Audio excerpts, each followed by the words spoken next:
Hi, this is Ken Renner, real estate broker, and I'm here with Kenton Brown, Vice President of Sente Mortgage. And we're going to be talking a little bit about the real estate market and the mortgage market and how it's affected real estate. Thanks a lot, Kenton. All right, thank you, Ken. Appreciate it. So, Kenton, I have some pertinent questions here for the market. Can you tell me what happened in the mortgage business recently and why? Well, Ken, I'd probably take it back a little bit further. I would look even historically back to 2001. And in 2001, what we had was several rate cuts, even prior to 9/11. And what this did is this created artificially low cost for money. And what happened was the housing market started to really heat up as a result of that. And subsequently, the Fed funds rate went from 6% down to 1.75%. Now, what the result of that was that money became real easy to borrow, and what happened was that people could go out and get any type of loan. And then what happened subsequent to that was it got real easy to get money. And as a matter of fact, about 2 years ago is where I'd go back to now. IndyMac Bank, who's in the news here recently, offered stated income loans with people that had recent poor credit on 100% type of setup with no down payment. And so I was alarmed when I saw that, and that these people's ability to pay back those loans was limited, and I could tell that at that point in time. And as a result of that, this has kind of unwound over the last 2 years, where we've seen the agencies such as Fannie Mae and Freddie Mac, which are now in the news right now, which have about $10 trillion of the mortgage market. Or I should say about half of the 10 trillion of the mortgage market, about 5 trillion of that, that they currently service those loans. And the reality is that there are a lot of people that, as housing prices have plummeted nationally, not so much here in Austin or in Texas, but as housing prices have plummeted, they're taking some serious losses. Now, the good news that we see since that point in time is that the Fed's coming in and doing some different things here that are helping to stimulate the economy as a result of that. What are the current changes that we're experiencing now, and how will we be affected?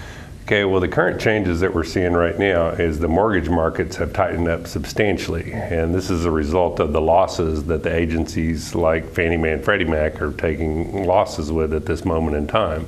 So ultimately what happens is the ability for borrowers to be able to purchase homes is reduced substantially.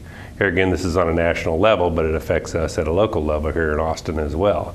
So bottom line is that 100% loans no longer exist for the consumer to be able to do that, and they did as recently as 6 months ago. There's still some 3% down loans for some people, but the effects are that what that will happen is that we'll have more people that are renters in the rental market as a result of that. Now, this is good news for landlords because there's high demand for rental properties, and what it does is it increases their rental rates, and then it allows us to work with borrowers over a longer period of time that we can help them get into their first home or a move-up type of situation if that's the case. The FHA has become a big push here as of recently, and FHA allows us to make loans to people up to $288,750.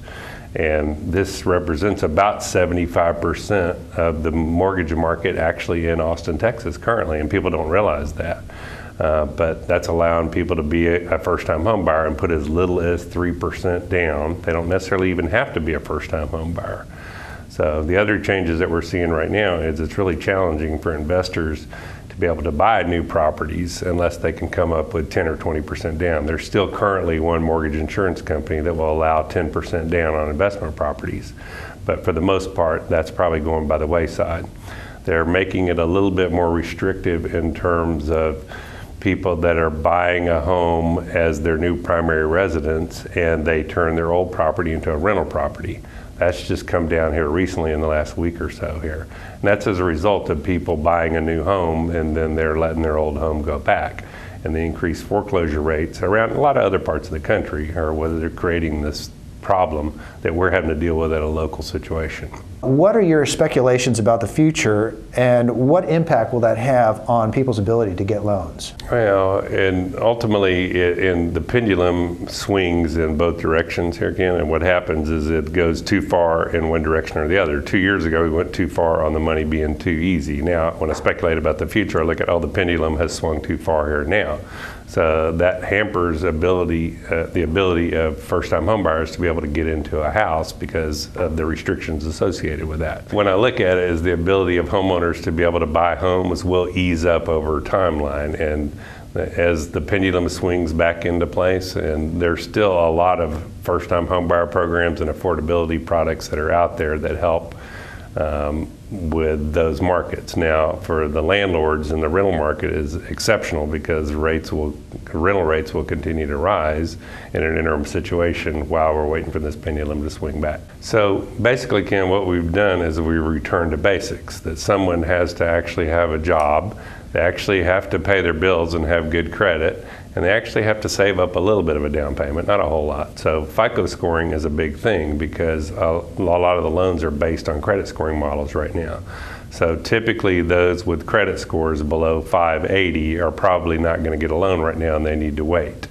Scores between 620 and 680 are going to be able to get loans and get financing. Typically they're going to pay a little bit higher rate. It's not outrageous by any means, but it's a little bit higher rate than those with credit scores above 680 or 700.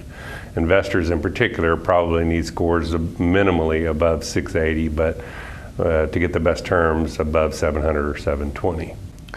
Kenton, why is it important to surround yourself with a team of experts, and what can happen if you don't?